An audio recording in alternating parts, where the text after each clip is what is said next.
Samedi matin, petit réveil littéraire.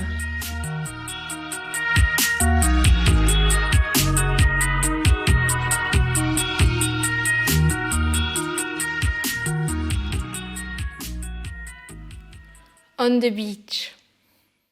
J'avais 12 ans. La villa qu'occupaient les connaissances de mes parents se situait à quelques kilomètres d'Essaouira. L'air y était frais et salé. Nous n'étions pas encore au printemps. Après avoir gravi quelques marches d'escalier tachetées de gris, nous arrivions au pas de la porte d'entrée grande ouverte. Aussitôt introduits dans la pièce centrale, organisée autour d'un jardin intérieur, on pouvait y découvrir le salon, composé d'épais coussins déposés à même le sol, derrière lequel on pouvait admirer la mer en contrebas. Aucune plage. La terrasse sur laquelle était fixé un grand hamac donnait sur une pente rocheuse accidentée. Le week-end que nous allions partager ensemble s'annonçait bien. Ces gens ne semblaient pas très habitués à la présence de plus jeunes et arboraient un air très concentré. Ils paraissaient tout juste sortis de l'adolescence à en voir leur tenue vestimentaire et leur affiche géante, camel, qui garnissait le mur de la salle à manger dans son entièreté.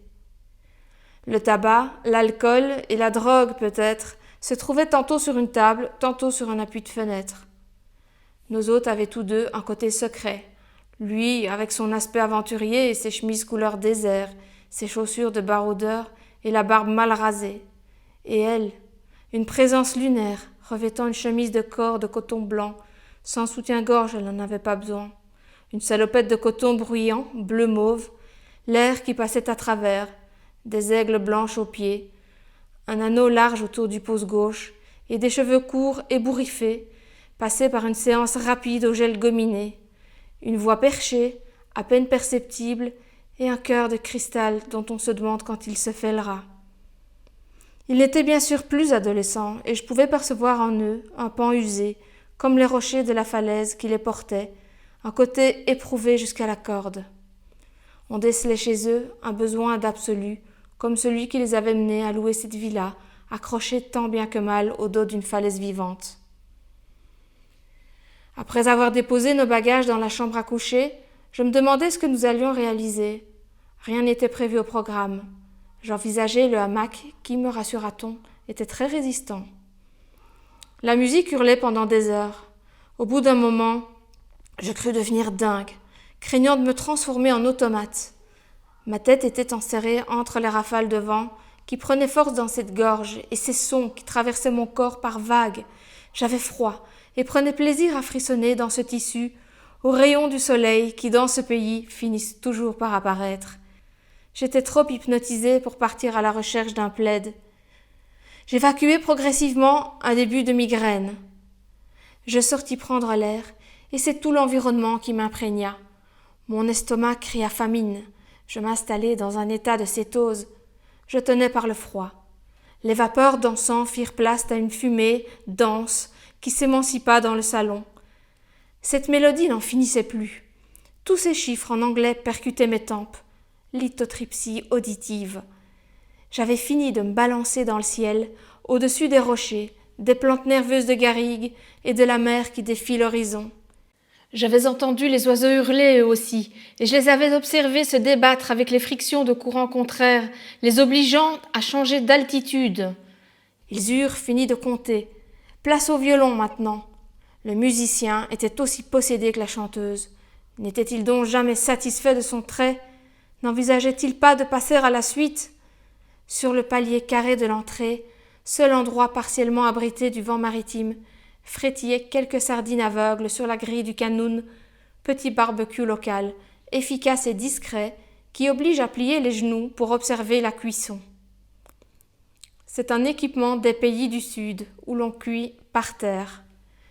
Je vis ensuite un foulard froissé du désert, blanc, s'agiter non loin de moi. Il se dressait là, avec un petit look de Robert Redford mal rasé, très parfumé. Nous allions manger.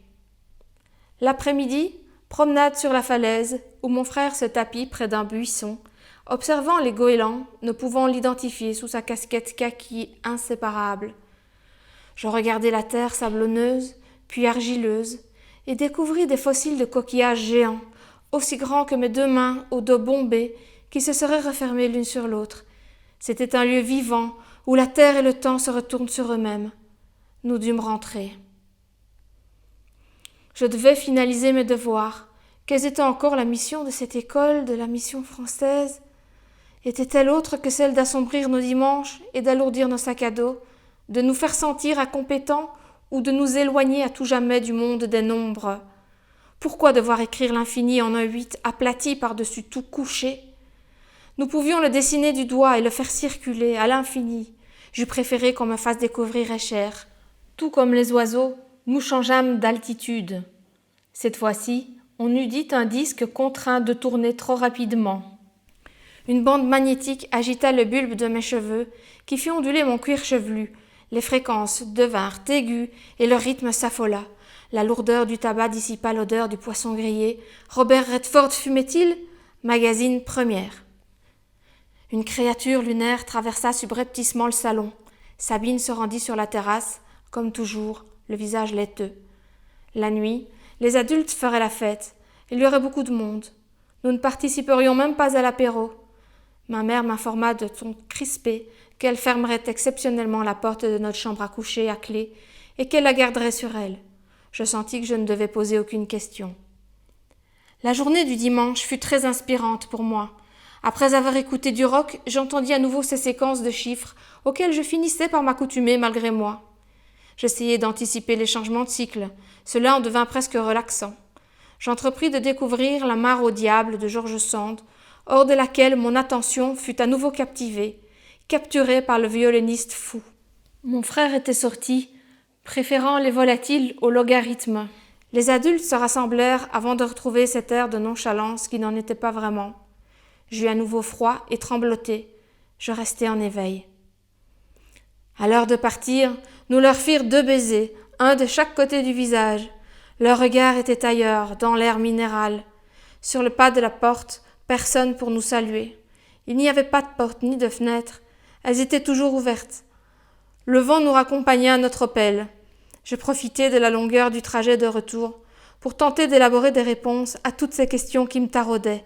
L'infini était-il liberté? L'amusement commençait-il au-delà des limites? La falaise engloutirait-elle bientôt cette maison? Quel âge avaient mes fossiles? Le découvririons-nous jamais? Pourquoi les adolescents semblaient-ils transparents à leurs yeux? Est-ce que plus tard j'installerai moi aussi un hamac dans le ciel?